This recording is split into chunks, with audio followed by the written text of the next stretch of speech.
5 de la mañana, ¿qué tal? Muy buenos días, bienvenidos a su programa Contacto Directo. Hoy es jueves 1 de agosto del 2013. Inicia ya el 8º mes del año y saludamos como siempre a quienes nos ven a esta hora por la señal de Ecuavisa Internacional, a quienes nos escuchan por Radio Centro en 97.7 FM en Guayaquil, y además recuerde que puede seguirnos en tiempo real a través de nuestra página web www.ecuavisa.com. ¿Qué tal, Alfredo? ¿Cómo te va? Muy bien, Estefi, buenos días. Buenos días con todos. Hoy son nuestros invitados Juan Carlos Faidutti, Horacio Belletini y Cristian Proaño.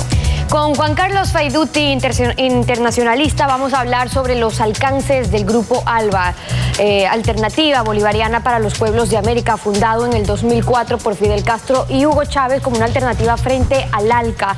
¿Grupo de concertación política, organización internacional o grupo de integración? Lo examinaremos. También hoy estaremos conversando con Horacio Belletini, el expresidente de la Confederación de Organizaciones de la Sociedad Civil. Sus observaciones al decreto ejecutivo que reglamenta el funcionamiento de las organizaciones sociales. ¿Restringe libertades el decreto? ¿Irán desapareciendo las organizaciones independientes del gobierno? Lo vamos a revisar. Y hoy es uno de nuestros invitados también Cristian Proaño, consumidor de marihuana, defensa de la tabla de consumo máximo de drogas ilícitas elaborada por el Ministerio de Salud y aprobada por el CONCEP. La adicción es un problema de salud pública según la Constitución, y los consumidores de marihuana quieren se les permita el autocultivo. Vamos a examinar ese tema. En otros temas, la madre de Cristian Benítez, quien vive en Italia, regresó al país para despedir a su hijo y dice sentirse orgullosa del Chucho y manifiesta que le faltó tiempo para vivir junto a Cristian, su único hijo. Rita Betancourt vive hoy lo que ninguna madre quisiera. Se niega a aceptar que su querido hijo haya emprendido el viaje eterno. Yo lo espero todavía él vivo. No sé, cuando ya llegue acá, yo no sé cómo. Fueron las 15 horas más largas de su vida desde Italia para reunirse por última vez con la razón de su ser. Siempre como la cosa más grande que he tenido en la vida. Desde hace 15 años lleva consigo esta fotografía con las primeras letras de su pequeño gran futbolista. Me manda a decir que no me va a desilusionar y que porque yo me tengo que sentir orgullosa de él, porque no me va a desilusionar. ¿Y no la desilusionó? No, lo contrario, me dio tanto, de lo cual soy orgullosa. La última vez que Rita habló por teléfono con su hijo fue el jueves de la semana pasada y tenían planificado reunirse lo antes posible. Ahora solo le queda la resignación por el tiempo que no pudieron compartir. Una desilusión me siento porque como que el Señor me lo tiene, y ese es el dolor más grande, porque no me lo dejó un poco más. Y recordarlo con alegría mientras llega el día en que se vuelvan a encontrar. José Chamorro, quien fue el representante de Cristian Benítez, anunció a través de su cuenta en Twitter que el avión con los restos del jugador ya salió de Qatar. Esto fue a las 4 de la mañana, hora del Ecuador, por ende se prevé que llegue al país cerca de la medianoche de hoy, jueves. Antes de la salida del avión hubo una ceremonia por parte del equipo Qatar Al Haish en el aeropuerto de Doha. El debate al interior de la Comisión de Justicia, ya pasando a otros temas sobre el proyecto del Código Integral Penal, continúa. Ayer fueron invitados catedráticos de universidades y representantes de la Defensoría del Pueblo. Hubo polémica sobre la responsabilidad de las personas jurídicas, la penalización de la mala práctica médica y el sistema carcelario. Los posibles delitos como el de la responsabilidad penal de las personas jurídicas fueron cuestionados por la catedrática universitaria Paulina Araujo. Invitada a la comisión, sostuvo que hay confusión. Responsabilidad penal de personas jurídicas en asesinato, donde el bien jurídico clásico es vida y donde el verbo es matar, es imposible. Polemizó además con la creación de los llamados delitos económicos y planteó aclarar el homicidio culposo por mala práctica profesional. El médico hace una intervención quirúrgica perfecta, pero el encargado de esterilizar todo el equipo quirúrgico no lo hace de una manera adecuada. El opositor Luis Fernando Torres y Gabriel Rivera, de Alianza País, discutieron sobre la utilidad de esta ley. Muchos van a decir que se aprueba el código, pero la delincuencia no ha bajado. ¿De qué sirvió el código? Pero sí vale que nos hagamos una pregunta. ¿Se pueden resolver los problemas de seguridad de un país sin un código? Mientras emisarios de la Defensoría Pública pidieron precisar el ámbito penitenciario del proyecto. Revelaron que al momento hay 23.000 detenidos, 13.000 de esos con condena. Están en 66 cárceles. El titular de la comisión que tramita el Código Penal, Mauro Andino, ofreció que el proyecto tendrá variantes antes de ir al pleno asambleísta. Cuando hablamos de la mala práctica profesional, no solamente nos referimos a los profesionales de la salud. Andino planea dar su informe a fines de agosto, aspirando que el Código Penal se apruebe este año. El CONCEP, el Consejo Nacional de Sustancias Estupefacientes y Psicotrópicas, realizó una encuesta a nivel nacional sobre las drogas que más consumen los estudiantes adolescentes, y el objetivo de la investigación fue levantar información para el plan nacional que prepara el gobierno. El consumo de drogas en los planteles educativos del país está bajo la lupa de las autoridades. La prevención integral. De ahí que para entender la problemática se realizó la cuarta encuesta nacional en estudiantes de 12 a 17 años. Al secretario ejecutivo del CONCEP, a cargo del informe, le preguntamos ¿qué consumen los jóvenes? La sustancia que más consumen es alcohol, luego es marihuana y luego van las otras sustancias ya en el orden ilícito, ¿no? Como la pasta base de cocaína. La muestra se tomó en 36 ciudades a casi 40.000 estudiantes. Las autoridades explican que el cigarrillo y el alcohol también son considerados como drogas. El caso del cigarrillo llama la atención. Casi el 80% de los estudiantes mayores de 16 años usan intensamente el tabaco. La encuesta revela que incluso alumnos menores de 13 años ya fuman. El alcohol es otro problema. El 20% de los estudiantes lo ha ingerido ocasionalmente, mientras 2 de cada 100 colegiales confiesan haber consumido marihuana alguna vez. La investigación duró 5 meses y será la base para el Plan Nacional de Drogas. El doctor Loor, funcionario del CONCEP, sugiere que los locales de expendio de alcohol y cigarrillos estén alejados de los planteles al menos por 8 cuadras. Están pues cantinas, están salas de juego, billares. Ahí la participación de los municipios, que es lo que se le está pidiendo a través de ordenanzas. El consumo de drogas en los planteles ha dejado a alumnos seriamente afectados en la salud e incluso fue una de las causas de la muerte de una joven. Son las 7 de la mañana con 4 minutos. La posible candidatura del alcalde Jaime Nebot para su tercera reelección consecutiva ha causado que en Alianza País se anuncie que van a analizar una reforma constitucional para las reelecciones indefinidas. Alfredo. Las reelecciones consecutivas e indefinidas no son saludables para la democracia. Esta es una tesis en la que he creído siempre y nunca he cambiado como se quiere hacer creer por la Secretaría de Comunicación de la Presidencia de la República. En el Ecuador, la reelección de dignatarios como presidente de la República y alcalde ha tenido siempre limitaciones. La más importante ha sido de que no sea consecutiva. El único antecedente que registra la historia nacional de reelección presidencial consecutiva es la de Gabriel García Moreno en 1875, bajo la constitución denominada CAS. En 2009 fue la segunda vez que un presidente es reelegido consecutivamente. Y en este año, 2013, ocurrió por primera vez la segunda reelección presidencial continua. Este es un récord absoluto del presidente Rafael Correa. Pero no existe la reelección indefinida como hay en las pseudodemocracias plebiscitarias africanas y se instituyó en Venezuela con Hugo Chávez, que murió a los pocos meses de su tercera reelección seguida. No hay que olvidar que Chávez solo perdió un evento electoral.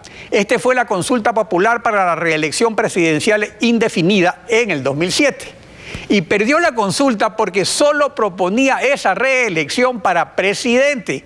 Pero 2 años después la planteó para presidente y alcaldes. Entonces ahí sí, el pueblo venezolano aprobó la reelección indefinida. En el Ecuador, la reelección de alcaldes nunca ha sido indefinida. Era consecutiva por una sola vez. Por eso León Febres Cordero en el 2000 se retiró y dio paso a la elección de Jaime Nebot. La situación excepcional del alcalde Nebot de poder terciar para una tercera reelección consecutiva, que sería la última, y que le permitiría permanecer 18 años como alcalde, lo cual señalé como un hecho y no como una situación que yo apoyaba el pasado 23 de julio aquí en Contacto Directo, se debe a que lo permite el artículo 10 del régimen de transición de la Constitución de Montecristi, que dejó en 0 kilómetros para las elecciones del 2009 a Rafael Correa para presidente y a Jaime Nebot para alcalde. Por eso el presidente Correa ha sido reelegido ya 2 veces, cuando el artículo 114 de la Constitución ordena que las autoridades de elección popular podrán reelegirse por una sola vez, consecutiva o no, para el mismo cargo. Es decir, que tanto Correa como Nebot ya han sobregirado el mandato constitucional de una sola reelección. La actualidad, los protagonistas, el análisis y la información en Contacto Directo.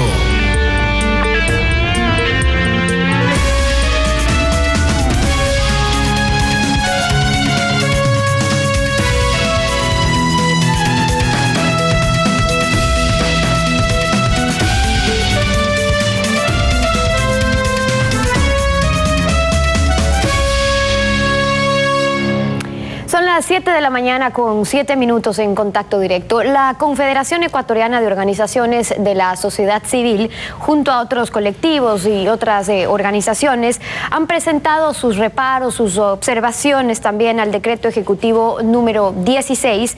Y a través de este decreto, el presidente de la República expidió un reglamento para el funcionamiento del Sistema Unificado de Información de las organizaciones sociales, de las organizaciones ciudadanas. Horacio Belletini es presidente de la Confederación de Organizaciones de la Sociedad Civil. Nos acompaña esta mañana. Bienvenido y muchísimas gracias por estar con nosotros.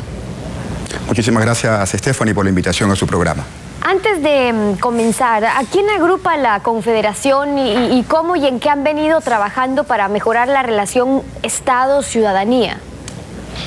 La Confederación Ecuatoriana de Organizaciones de Sociedad Civil nació en enero del año 2013 y es un colectivo formado por organizaciones sociales y ciudadanas con diferentes visiones, trabajando en diferentes provincias, en diferentes sectores, pero que compartimos el objetivo común de trabajar por fortalecer a las organizaciones sociales de nuestro país, porque consideramos que su rol es hoy más importante que nunca, pero también trabajamos para establecer procesos de colaboración y coordinación con el Estado, con la academia y con el sector privado del Ecuador.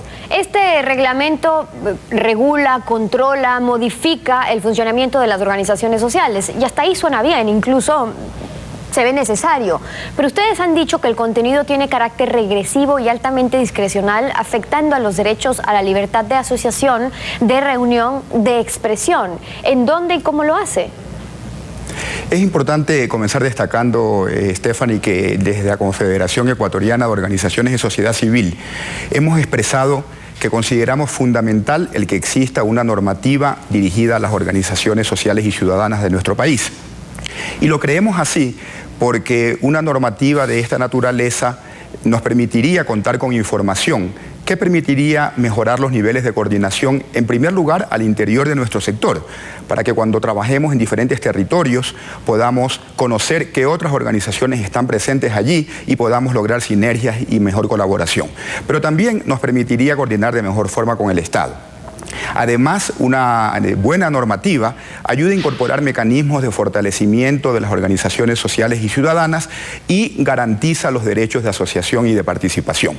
Es por ello que desde la Confederación Ecuatoriana de Organizaciones de Sociedad Civil, a partir del año 2009, entonces denominado colectivo de organizaciones sociales, mantuvimos reuniones con diferentes autoridades y funcionarios públicos. Hasta ahí también los aspectos positivos. Permítame por un momento hacer una interrupción. Me informan que tenemos una cadena del gobierno ordenada por la Secretaría de Comunicación de la Presidencia de la República. Damos paso a eso y continuamos en unos pocos minutos. Son las 7 de la mañana con 15 minutos y a propósito de esa cadena vale aclarar que en este mismo espacio hemos entrevistado no solo al asambleísta Páez, sino también a otros asambleístas, a propios directivos del CONCEP y al señor Vélez, que también salía en esa cadena. Seguimos la entrevista y pidiéndole disculpas al señor Belletini, con quien estábamos conversando hace pocos minutos.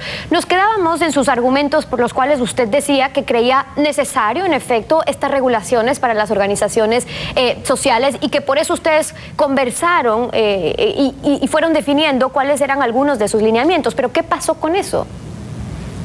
Sí, le compartía, Stephanie, a usted y a los televidentes que el entonces colectivo de organizaciones de sociedad civil, que se transformó en la Confederación Ecuatoriana de Organizaciones Sociales de nuestro país, desde el 2009 ha mantenido estas reuniones con autoridades de diferentes instituciones públicas, expresándoles nuestro apoyo a una normativa de calidad, y hemos hecho propuestas concretas para que esa normativa garantice los derechos de asociación y de participación. En junio de este año se promulgó el decreto 16, que hemos analizado con mucha seriedad, con mucha rigurosidad, como caracterizan las acciones de la Confederación Ecuatoriana de Organizaciones de la Sociedad Civil, y allí hemos encontrado que el decreto 16 tiene aspectos positivos y tiene aspectos negativos preocupantes. Entre los aspectos positivos, el decreto 16 incorpora en su capítulo 4 estrategias de fortalecimiento a las organizaciones sociales y ciudadanas de nuestro país. Propuestas que hemos venido compartiendo con el Estado y que hemos encontrado siempre apertura, expresadas ahora en su incorporación en el decreto. ¿En dónde está entonces la afectación a los derechos de la libertad, de asociación, de reunión que ustedes han citado? Junto a esos aspectos positivos hemos encontrado también algunos elementos preocupantes que sentimos no son coherentes con los derechos que se consagran en nuestra Constitución. En primer lugar, se expanden las causales de disolución de las organizaciones sociales y ciudadanas de nuestro país. En uno de los literales del artículo que estipula los causales de disolución se dice que se puede disolver a una organización cuando participare en actividades que desestabilizaran la paz pública. Y entonces allí lo que podría ocurrir es que si producto de una investigación, de una propuesta, de un pronunciamiento de una organización social o ciudadana de nuestro país, se produce un acto público en las calles, se podría interpretar como desestabilización de la paz pública, y entonces allí vemos discrecionalidad en la posibilidad de aplicar el decreto para disolver a una organización sin que exista el debido proceso que permita que esta organización se defienda. Puntuales. El artículo 96 de nuestra Constitución dice sobre la organización colectiva que se reconocen todas las formas de organización de la sociedad como una expresión de la soberanía popular para desarrollar procesos de autodeterminación e incidir en las decisiones y políticas públicas y en el control social de todos los niveles de gobierno, así como entidades públicas y de las privadas que presten servicios públicos. Pero luego, ¿qué pasa? El artículo 26 del reglamento dice que una de las causales de disolución a los que usted se está refiriendo, de disolución de las organizaciones sociales, es dedicarse a actividades de política partidista reservadas a los partidos y movimientos políticos que están inscritos en el CNE, de injerencia en políticas públicas que atenten contra la seguridad interna o externa del Estado o que afecten la paz pública. ¿Cómo les afecta, señor Belletini, a las organizaciones sociales este artículo? La Confederación Ecuatoriana de Organizaciones de la Sociedad Civil, Stephanie, se autodefine como una organización apartidista, independiente y diversa, porque creemos que la labor de las organizaciones, la sociedad civil, debe ser autónomo de la política partidista. Y desde esa perspectiva estamos de acuerdo con la primera parte del artículo que usted ha mencionado. Sin embargo, creemos que es fundamental, como un derecho ciudadano, el poder participar en la toma de decisiones que nos van a afectar a todos.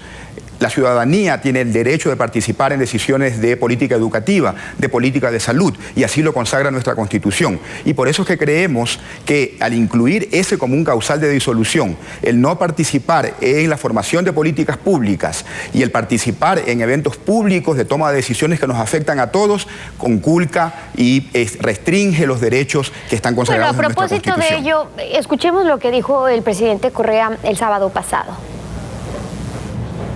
Las organizaciones sociales deben defender procesos, deben proponer muchas cosas, deben ser veedoras, pero la política pública la tienen que ser agentes con legitimidad democrática, es decir, reivindicados, legitimados por el voto popular. Eso no se puede pasar a la política pública, a que se genere de organizaciones civiles. Muchas de ellas pueden ser muy cuestionadas porque ya la derecha se dio cuenta de que ahí puede influenciar. Entonces, nuestros procesos, las organizaciones sociales fundamentales para ser veedores del poder político, para contribuir, proponer cosas al poder político, para mantener movilizada la ciudadanía organizadamente y defender nuestros procesos.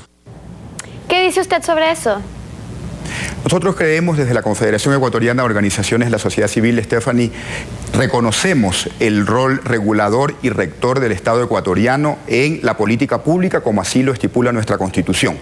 Y reconocemos con la misma fuerza que en los procesos de diseño, de generación de ideas, de cómo resolver los problemas que aquejan a la ciudadanía ecuatoriana en materia de seguridad, de salud, de educación, de protección social, allí tenemos un rol fundamental las organizaciones de la sociedad civil. No lo hemos hecho solamente ahora, lo hemos hecho históricamente, generando ideas, propuestas que contribuyan con el diseño de la política pública y la toma de decisión, que ese sí es un rol fundamental del Estado ecuatoriano. La sociedad civil además tiene un rol fundamental en el monitoreo de esa política pública, con veedurías, con observaciones, que generen información desde la ciudadanía sobre el funcionamiento de las políticas públicas, información fundamental para que el Estado pueda mejorar sus impactos y la efectividad de sus intervenciones. Ustedes habían mantenido diálogos desde el 2009 sobre estos temas, pero el decreto no es producto de estas conversaciones. ¿Por qué creen que sus observaciones o sus recomendaciones no han sido tomadas en cuenta y todavía están pidiendo a las autoridades de gobierno que les permitan ser parte de una ley orgánica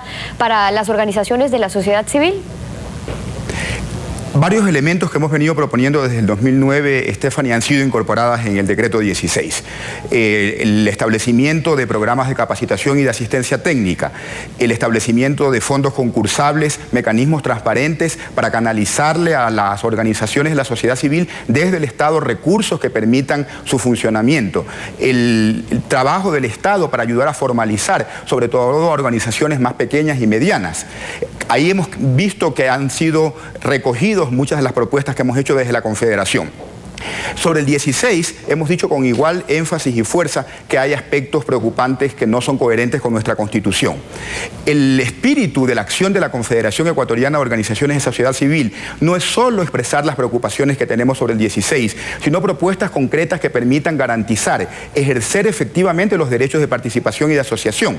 Y es por eso que le hemos hecho llegar al Estado ecuatoriano, a la opinión pública, un pronunciamiento donde pedimos se abra un espacio de diálogo entre Estado y sociedad civil para construir conjuntamente una normativa que recoja lo positivo del decreto 16 y que se oriente al fortalecimiento de las organizaciones de la sociedad civil, porque creemos que nuestro trabajo es hoy día más importante que nunca, complementa la labor estatal, ayuda a movilizar y a mantener activa la ciudadanía, que es de lo que se trata en una democracia vibrante como la que todos queremos en nuestro país. En ese manifiesto y en esa carta a la que usted se refiere también dice que no se estaría garantizando esos derechos a la libertad de asociación, de reunión. Y por eso le pregunto, con esos condicionamientos que ustedes han descrito en esa carta para poder integrar o ser parte de una organización, ¿cree que muchas organizaciones podrán optar por más bien ya no integrarse, no asociarse o no ser parte de una organización? ¿Cuáles podrían ser las consecuencias?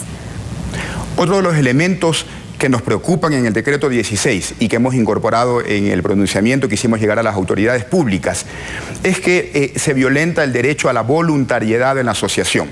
Las organizaciones sociales y ciudadanas son un conjunto de ciudadanos que deciden participar voluntariamente por una causa común.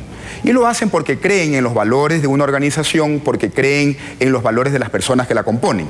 En uno de los artículos del decreto 16 se obliga a las organizaciones de la sociedad civil a aceptar, a admitir a cualquier persona que declarara tener un legítimo derecho de pertenecer a esa organización. Y ahí el peligro es que, por ejemplo, una organización que se dedica al apoyo a personas portadoras de VIH se vea en la obligación de recibir a una persona que tenga prejuicios contra esta enfermedad, violentando el principio mismo de la asociación y la participación, que es hacerlo de manera voluntaria. Y ese es otro de los elementos, el segundo que consideramos preocupante en el 16 y que nos llevan a proponer de forma constructiva la generación de una normativa dialogada, participada, que recoja lo positivo del 16, que sea constitucional y que se oriente al fomento de las organizaciones y a la garantía de los derechos de asociación y de participación. Horacio Belletini, presidente de la Confederación de Organizaciones de la Sociedad Civil, acompañándonos hoy en Contacto Directo. Muchísimas gracias por haber estado con nosotros. Muchas gracias. Son las 7 de la mañana con 26 minutos. En instantes vamos a estar con Cristian Proaño. Él es consumidor de marihuana. Vamos a hablar de la defensa de la tabla del CONCEP para el consumo máximo de drogas ilícitas y también el pedido de legalización del autocultivo. ¿En qué quedaría este problema de salud pública de la adicción tal cual lo categoriza nuestra propia Constitución? Lo vamos a analizar después de esta pausa. Usted quédese en nuestra sintonía.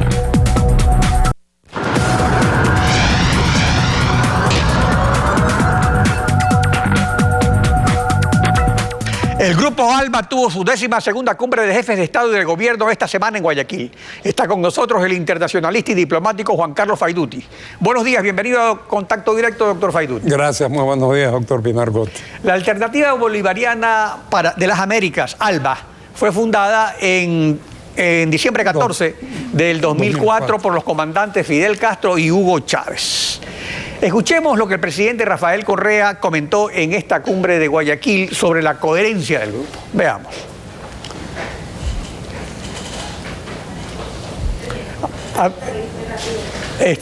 No tenemos lo que dijo el presidente respecto a la...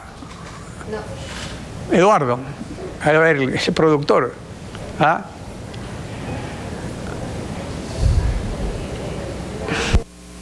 Lo importante del ALBA es que es una instancia donde hay coincidencia ideológica. UNASUR es básicamente una instancia donde hay cercanía regional, pero tenemos gobiernos de todos los colores, ¿no? Acá tenemos coincidencia ideológica, entonces podemos actuar mucho más contundentemente, mucho más eficazmente.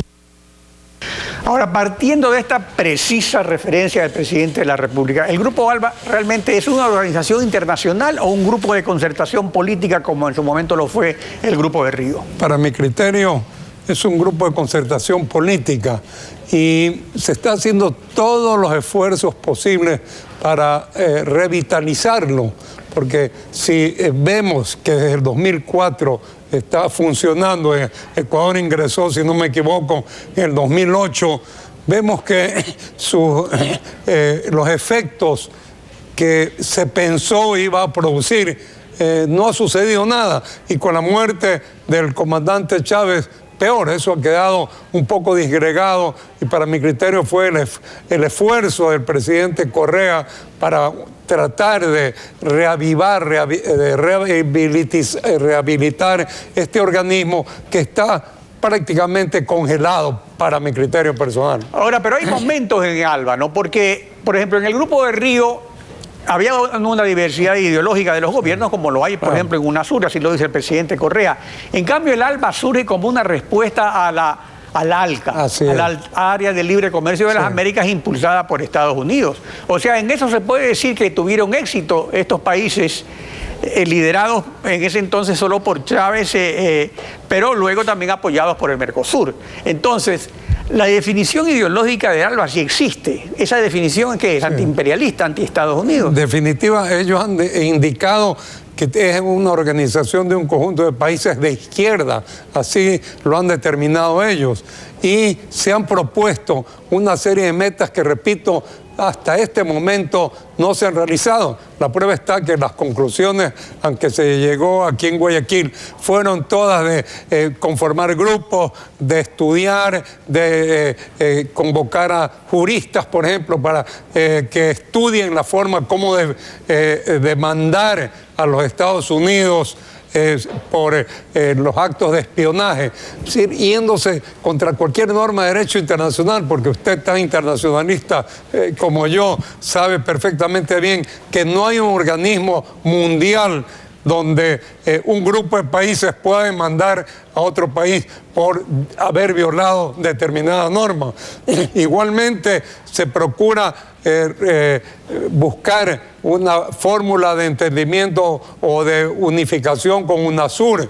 Es decir, si usted lee ha leído todas las propuestas y conclusiones a que se llegaron, todas son vamos a hacer, vamos a actuar, claro, vamos a pero aquí hay tratar. algo interesante. Por ejemplo, en lo que sí han tenido cierta consistencia, como surgen como alternativa ante el ALGA, es cuando ingresa Bolivia al ALBA, que eso fue en abril de 2006. Y entonces eso fue también en La Habana. Entonces el grupo pasa a denominarse ALBA-TCP, que significa Alternativa Bolivariana de las Américas, Tratado de Comercio de los Pueblos, con acuerdos puntuales entre los tres países sobre cooperación en salud, educación y en otras áreas.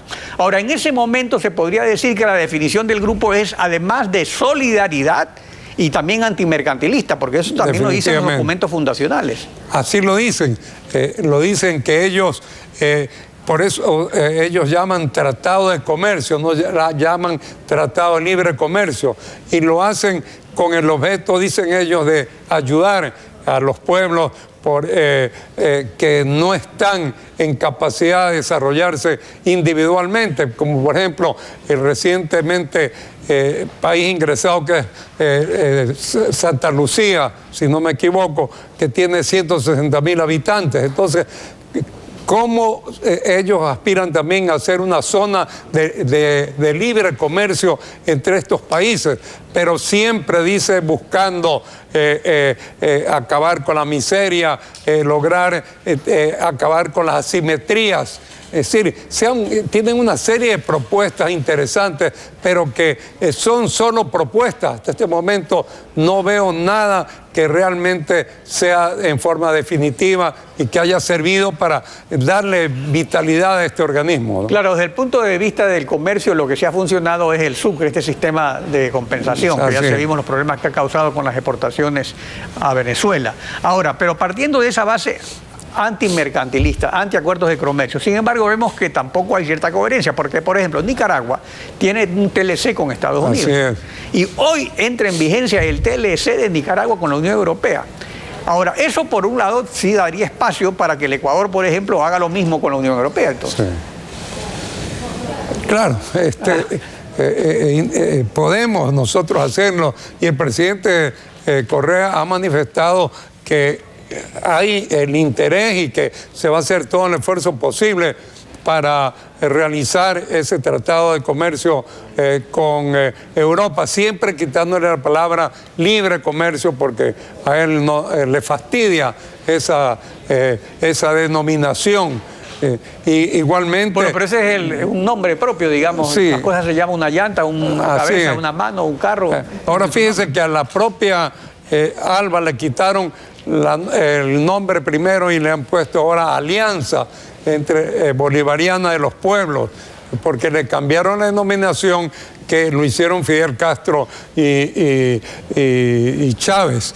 Pero lo que yo veo, repito, es que las conclusiones a que llegaron son promesas y más promesas, y además una serie de actos como aquel que manifesté, bastante incoherente o de poca posibilidad de realización, como es demandar a los Estados Unidos por el espionaje, por ejemplo, ¿no? Por lo que no hay ante quién demandarlos. Ahora, lo que sí es evidente es que, si bien es cierto que esto del Tratado de Comercio de los Pueblos es algo que realmente no funciona, porque los criterios de solidaridad no van con los criterios mercantilistas que hay en todas partes. Sin embargo, sí ha habido acciones políticas del ALBA, digamos, hasta espectaculares, como cuando vivía Chávez, por ejemplo, la posición por el golpe de Estado en Honduras, por ejemplo, la destitución de Lugo, ahora mismo en lo que hubo con el desaire que le hicieron al presidente Evo Morales, incluso tuvieron apoyos de la OEA, de UNASUR.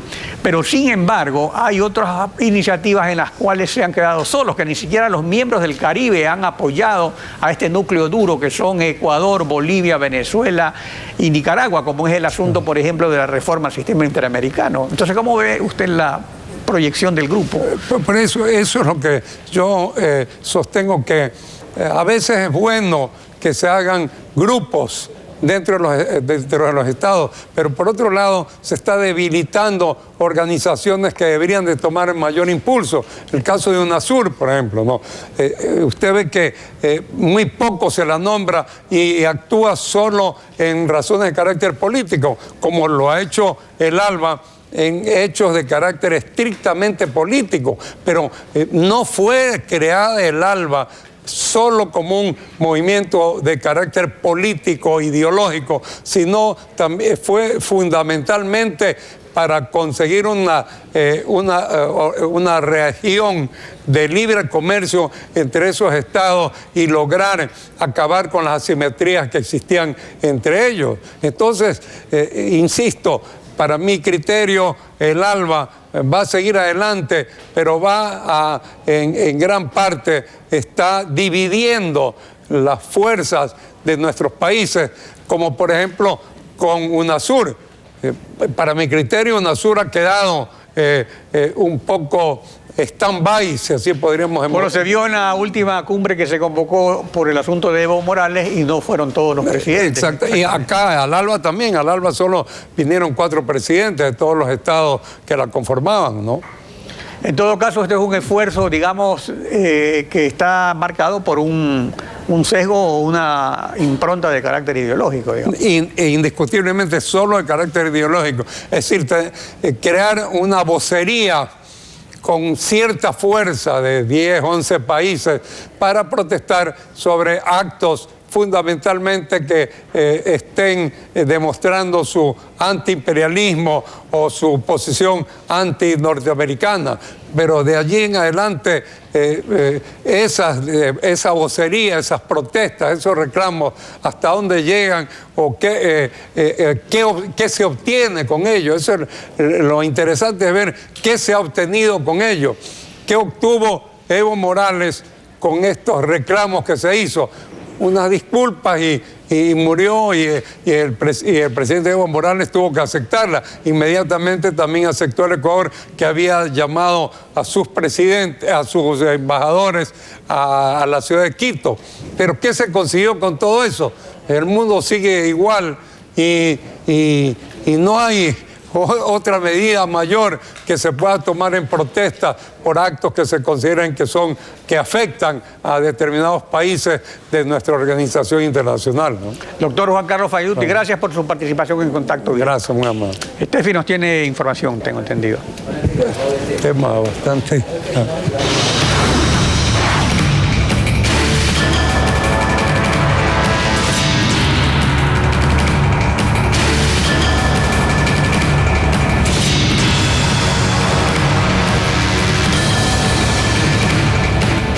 Bueno, y hay una información que se genera de último momento, es que la agencia de comunicaciones Russia Today afirma que hace pocos instantes Edward Snowden, el ex colaborador de la Agencia Nacional de Seguridad de los Estados Unidos, abandonó el aeropuerto moscovita de Sheremetyevo, luego de recibir el documento que le garantiza asilo temporal durante un año en Rusia.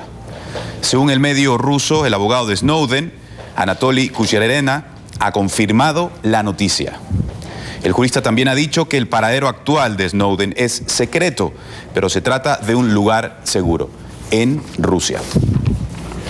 Justamente los medios rusos también colgaron en la red social Twitter la foto del pasaporte de Snowden sellado por migración rusa, donde constaría el permiso por un año. El abogado del ex analista de la CIA dice que el joven está dispuesto a hablar con la prensa, pero necesita un día para aclimatarse. Snowden se encontraba desde hace más de un mes, como lo recordamos, en zona de tránsito del aeropuerto de Sheremetyevo en Moscú, desde el pasado 16 de julio que solicitó oficialmente asilo temporal a Rusia. Ahí está el pasaporte sellado en manos de su abogado. Les tendremos más detalles, por supuesto, de esta información de último momento en Contacto en la Comunidad y nuestras siguientes emisiones. Seguimos en Contacto Directo.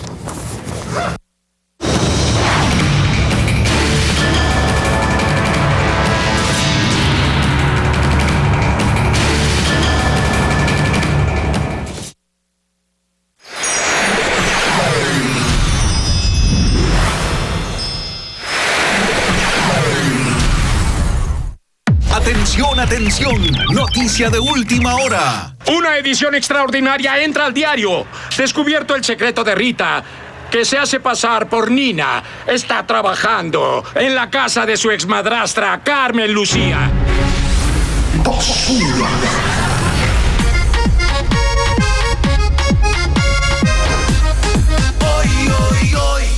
¡Emocionate! Es tiempo de remodelar porque vuelven los Este fin de semana, increíbles ofertas en cerámicas, electrodomésticos, baños y accesorios para el hogar. El fin de semana, vamos a Condega. El delicioso sabor de la pitahaya se une a todos los beneficios de los cereales en el nuevo Regeneris Cereales Pitahaya.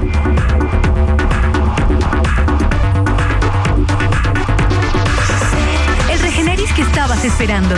Nuevo Regeneris Cereales sabor a pitahaya. Tómalo todos los días y libérate de la pesadez. Y es de Alpina. Convertimos el gris en verde. Convertimos la chatarra en trabajo y esperanza. Convertimos lo que nadie quiere en educación, progreso y dignidad. Cambiamos el pasado por futuro. En Adelca tenemos el mejor trabajo del mundo. Creamos los productos de mejor calidad para la construcción, brindando seguridad y sosteniendo el sueño de miles de ecuatorianos. Construye tu mundo. Nosotros lo sostenemos. Adelca. La resolución del CONCET estableciendo cantidades máximas admisibles para el consumo de drogas ilícitas ha causado polémica. Por contacto directo han pasado el secretario ejecutivo del CONCET, el presidente de la Comisión de Justicia, la Fundación Salva tu Vida, un drogadicto rehabilitado. Y ahora también nos ha pedido su derecho a la réplica un consumidor de marihuana que apoya la resolución del CONCET y que también está en contra de la rehabilitación obligatoria de los consumidores. Es nuestro invitado, el señor Cristian Porroaño, a quien le damos la bienvenida a Contacto Directo. Buenos días, ¿cómo está? Doctor, buenos días. A ver, la iniciativa de legalizar las drogas... La iniciativa de legalizar las drogas, que incluso se ha discutido en la última Asamblea General de la OEA, no ha sido aprobada. O sea, otra cosa es la despenalización de las drogas. Partiendo de este hecho, la resolución del CONCET no solo incluye marihuana, sino también cocaína, hachís, heroína y éxtasis. Entonces, esta misma resolución tampoco ha sido aceptada por la Comisión de Justicia que está elaborando el Código Integral Penal. ¿Cuál es la posición de los consumidores respecto a que no solamente haya marihuana, sino otras drogas en esta tabla de consumo máximo permitido? Bueno, esta tabla está trabajada en función de la ley, ¿no? La ley de sustancias estupefacientes y psicotrópicas vigente. Y esta ley está trabajando también en función de los convenios internacionales a los que es signatario el Ecuador, ¿no? Como los convenios de drogas de la ONU. Y esos son los que parten de la equivocación de meter en un solo chaulafán a la marihuana, a la cocaína, el éxtasis y a un montón de cosas diciendo que son drogas, ¿no? Entonces el problema es conceptual. Y parte desde los poderes dominantes. Claro, o sea que la posición, ¿no?, entonces sería embarcada dentro de eso, porque esto es una corriente de carácter internacional. O sea, no estarían de acuerdo en que también se incluyan las otras drogas. Ahora, pero respecto a las cantidades, yo no estoy las cantidades fueron aprobadas, ¿no? Perdón, las cantidades fueron aprobadas por el CONCET y elaboradas, la tabla fue elaborada por el Ministerio de Salud. Respecto a las cantidades, ¿está usted de acuerdo que eso es lo correcto? Bueno, nunca se puede hablar de cantidades correctas o incorrectas, ¿no? Son lo más aproximado de acuerdo a los estudios que se han hecho, según tengo yo entendido. Respecto al primer punto, quería hacer alguna observación. Que nosotros no estamos en desacuerdo que se incluyan esas sustancias después dentro de los límites, ¿no? O sea, ahorita están siendo sujetas de control ya y la gente está siendo criminalizada por consumir esas cosas. Entonces, que pongan un límite para que los consumidores no tengan que ser criminalizados. Pues consumidores de cualquiera de esas sustancias o plantas, pues yo no me pongo a eso. Ahora, la Constitución en su artículo 364 establece que las adicciones son un problema de salud pública. Al Estado le corresponderá desarrollar programas coordinados de información, prevención y control del consumo de alcohol, tabaco y sustancias estupefacientes y psicotrópicas, así como ofrecer tratamiento y rehabilitación a los consumidores ocasionales, habituales y problemáticos. En ningún caso, dice, se permitirá su criminalización ni se vulnerarán sus derechos constitucionales. Entonces, si la adicción a las drogas es considerada un problema de salud pública para el cual el Estado debe ofrecer tratamiento y rehabilitación, ¿por qué usted considera que la rehabilitación no debe ser obligatoria? Bueno, porque la misma Constitución habla de las adicciones en general, ¿no? Y nombra, por ejemplo, sobre todo la adicción al alcohol y al tabaco. Entonces, si tiene que ser obligatoria la rehabilitación, yo quiero ver ahí a todos los fumadores de tabaco haciendo fila, ¿no? Así por su rehabilitación obligatoria. De hecho, el Estado ya está obligado y lo está haciendo a rehabilitar a todos los enfermos de cáncer que fuman cigarrillo, ¿no? O a todas las víctimas de tránsito de la gente que maneja borracha.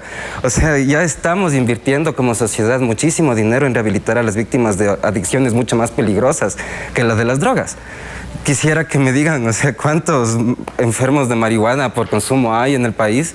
Ni siquiera hay estadísticas, está prohibida hasta la investigación. Claro, pero ahí hay una diferencia muy importante en esto también de la despenalización o de la legalización. Que se compara esto también sobre los daños que se producen por parte del alcohol o del tabaco. Pero resulta que Johnny Walker, por ejemplo, no financia a Al Qaeda ni tampoco a las FARC. Entonces el problema es que hay una vinculación de estos grupos terroristas con los que venden las drogas ilícitas. Entonces con el tráfico de drogas. Entonces de ahí que resulta que lo único que se pretendería legalizar sería el consumo hasta cierta cantidad, pero no está legalizado absolutamente ni la siembra, ni la distribución, ni el tráfico. Entonces ese es un problema. Es un gran problema de ley. ¿Cuál es la posición de ustedes al respecto? Porque no es lo mismo, pues entonces. Ajá, y en este sentido sí quisiera acotar pues el motivo por el que estoy aquí, ¿no? O sea, yo le pedí el derecho a la réplica porque se dicen muchas cosas sobre los marihuaneros y los consumidores de drogas, como que somos unas personas pasivas, enfermas, que estamos esperando la ayuda del Estado, la beneficencia, cuando no es así. Somos propositivas, estamos investigando, estamos trabajando seriamente en el tema. Yo desde el arte, por ejemplo, estoy investigando la situación de los pequeños traficantes. Yo como consumidor me relaciono con muchos de ellos y estoy trabajando sobre todo los estereotipos que se están construyendo alrededor de ellos. Con respecto a su pregunta, aquí ya me olvidé en realidad. ¿Me la puede repetir, por favor? No, yo lo que le estaba planteando es que un aspecto muy importante es que la legislación ecuatoriana establece la despenalización del consumo, pero en ningún caso la legalización de las drogas. Entonces, y los consumidores por eso están demandando ante la Corte Constitucional la inconstitucionalidad del artículo 56 de la Ley de Sustancias Psicotrópicas y Estupefacientes, que criminaliza el cultivo de las plantas de las que se puede extraer sustancias estupefacientes. Entonces, ese es el punto, que siendo que se pretende legalizar el consumo, sin embargo, lo demás es ilegal. O sea, ya han presentado esta demanda. ¿Quiénes lo hicieron? ¿Quiénes los apoyan? Bueno, es un grupo que se llama Ecuador Canábico. Los apoyamos pues muchos marihuaneros que estamos metidos en esta nota desde hace como unos 3 o 4 años. Con distintos colectivos, pues yo no estoy metido directamente, yo solamente desde el arte estoy investigando. Y yo sé que esta propuesta es de uno de estos marihuaneros. Y pues, o sea, porque el problema es conceptual, ¿no? O sea, primero que la marihuana no es una sustancia, solo es una planta. Y de la marihuana no se extrae ninguna sustancia. No se hace como con la coca que se hace cocaína o con la amapola que se hace heroína, ¿no? Pero entonces, sí se mezcla con químicos, que ese es el problema, pues. No. La marihuana es una planta, entonces, o sea, si se mezcla con químicos es como el tomate que se mezcla con químicos, ¿no? Que le ponen fertilizantes y le ponen uria. La uria es un químico, ¿no? Entonces, todo lo que usted está comiendo que no es orgánico tiene químicos. Entonces, de hecho, la propuesta nuestra es más bien el autocultivo, que nos permitan cultivar nuestro propio número de plantas, o sea, individualmente o asociativamente, para poder autoproveernos de marihuana de buena calidad, orgánica, como nos gusta también comer nuestros alimentos, porque nos gusta... Y para eso que están pidiendo también el apoyo del Estado. No, yo no necesito el apoyo del Estado, yo necesito simplemente que no me persigan por hacerlo. Y también habría que determinar reglas respecto al área de cultivo, porque si es autocultivo, obviamente, si es para consumo, no puede ser pues una hacienda, una finca, tiene que ser... Obviamente, por eso creemos que debería ser trabajado más bien en la economía social y solidaria, ¿no? Fuera del mercado capitalista sobre todo. No se debería permitir que la marihuana se convierta en otra mercancía capitalista. No queremos Marlboro Verde, tampoco queremos dar dinero a las mafias. Claro, ¿sabes? Lo que ustedes proponen en definitiva es que si está permitido un consumo hasta cierta cantidad, pero como está penalizado la producción y la venta de las drogas, que se le permita a los consumidores hacer su autocultivo, o sea, cultivar las cantidades que necesitan, pero eso también implicaría actividades de control, implicaría... Obviamente. Y están dispuestos a aceptar. Obviamente. Sobre eso han si el hablado con la Ministerio de Salud me quiere dar un Justicia. carnet, yo feliz. O sea, con el Consejo, o sea, ¿a quién le han planteado? O sea, ante la Corte Constitucional plantean una No, esto le estamos planteando a la sociedad en general, ¿no? O sea, hay algunos marihuaneros que están trabajando a niveles políticos mucho más altos, yo no. Yo trabajo preferiblemente con los consumidores y con los pequeños traficantes, esa es de mi área de investigación, pero somos bastantes y somos pues, profesionales, estamos trabajando en muchas áreas, ¿no? Ahora, ¿el Ministerio de Salud tiene algún programa para atender el problema de salud pública de la adicción? Yendo a este otro aspecto. Bueno, del alcohol y del tabaco, que yo sepa, ¿no? Que son las peores, ¿no? Las únicas, lo único que se hace es gastar un montón en rehabilitar a los enfermos que ya tienen cáncer o víctimas de accidentes o de cirrosis, ¿no? Pero ni siquiera con esas adicciones que son tan graves se está haciendo nada, mucho peor con adicciones mucho más leves como la de las drogas, ¿no? Cristian Proaño, gracias por su participación en Contacto Directo.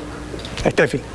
Bueno, son las 7 de la mañana con 55 minutos. Tenemos que hacer una pausa y cuando regresemos vamos a conocer todos los detalles del operativo preparado para recibir los restos de Cristian el Chucho Benítez, su traslado y funeral previsto en las próximas horas. Regresamos con eso, quédese con nosotros.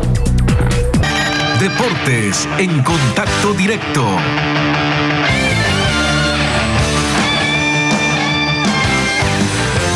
7 de la mañana con 58 minutos. ¿Cómo estás, María Giselle? En los deportes, pues ya conocemos también sobre la noticia del Chucho Benítez, que el avión que lo traslada o que traslada el cuerpo de Cristian Benítez ya salió de Doha, ¿no? Así es, Steffi. Muy buenos días. José Chamorro, quien fuera el representante de Cristian Benítez, anunció a través de su cuenta de Twitter que el avión con los restos del jugador ya salió de Qatar a las 4 de la mañana, horas del Ecuador. Se prevé que llegue al país en horas de la noche de hoy jueves. Antes de la salida del avión hubo una ceremonia por parte del equipo Qatar, el Al Jaiz, en el aeropuerto de Doha. Está listo el operativo de seguridad y orden para el traslado y funeral del futbolista ecuatoriano Cristian Benítez. Habrá cierres temporales de vías para prevenir que la caravana avance.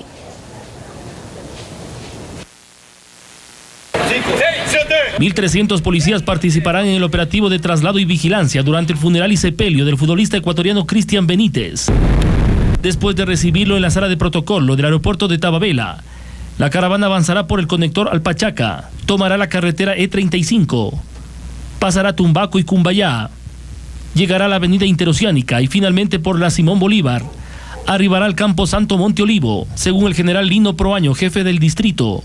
A la altura del puente sobre el río Chiche, el paso vehicular se cerrará temporalmente. Realizar un cierre en el momento del trayecto desde el aeropuerto hasta Monte Olivo, en el tramo comprendido entre la Y de Puembo, el puente del río Chiche hasta el sector del Arenal. En Monte Olivo permanecerá cerca de 2 horas. Luego avanzará al Coliseo Rumiñahui, por las avenidas Simón Bolívar, Granados, 6 de diciembre, Patria, Queseras del Medio y finalmente al Coliseo. Se organizará una fila de ingreso por el acceso 1 y cada persona tendrá la posibilidad, durante 10 segundos, de ver el cuerpo del jugador. El Cita Chauca llegó este miércoles. El Cantón Ventanas estamos aquí presentes y van a venir también gente de allá a estar aquí junto con él, dándole el último adiós. Finalmente el cuerpo del Chucho Benítez saldrá del Coliseo Rumiñahui hacia el norte de la capital, a Monte Olivo. Avanzará por las avenidas Velasco Ibarra, González Suárez.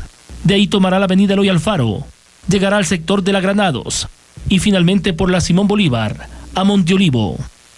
Así está la planificación de la despedida del futbolista ecuatoriano.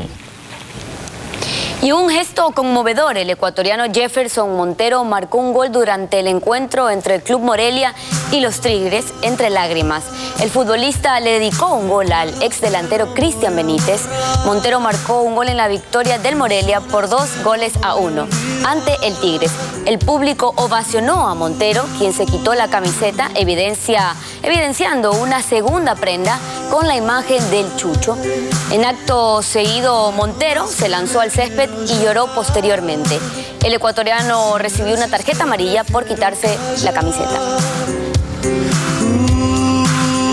Y recordando a Chucho, los compañeros cuentan anécdotas sobre sus inicios en el fútbol.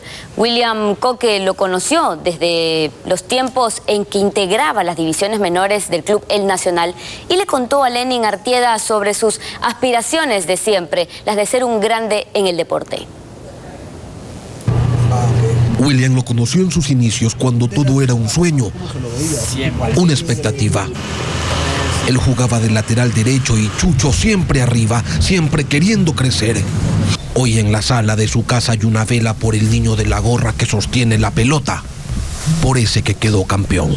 Cuando dimos la vuelta en la Sub-14 en el Olímpico Atahualpa, él dijo: algún rato van a ovacionar mi nombre, y lo logró. Atención, el centro para el Chucho. Benítez, Benítez, Benítez, Benítez, Benítez, Benítez, Benítez. El Chucho en el área, el Chucho para gritar el gol. Fueron compañeros en la Sub-12, en la Sub-14, en la Sub-16, siempre en el Nacional. Eran los días en que se jugaba por la medalla, por el honor, por una copa, por esa gloria. Y antes de los partidos él siempre hacía el grito. Él siempre se ponía la cabeza, él siempre salía con el balón. Él quería ser grande y llegó a serlo. Héctor Coque llevaba a su hijo a los entrenamientos y cuenta que allí conoció a Benítez y sus travesuras. A ese pequeño que amarraba los zapatos de sus compañeros, al que de vez en cuando le soltaba una mentira. Don Coque, préstese para el pasaje. Digo, ¿dónde vives? Dice, acá en Santa Bárbara, por Chillogallo, y andaba con John Minda, me acuerdo. Bueno, pues yo sacaba, lo daba. Se entraba a una tienda y compraba un bolo, me acuerdo, con pan. Y se iban los dos caminando, compartiendo. Y ahora están llenos de nostalgia, sin poder creer que tanta tristeza sea cierta. Que el amigo de la infancia ya no esté.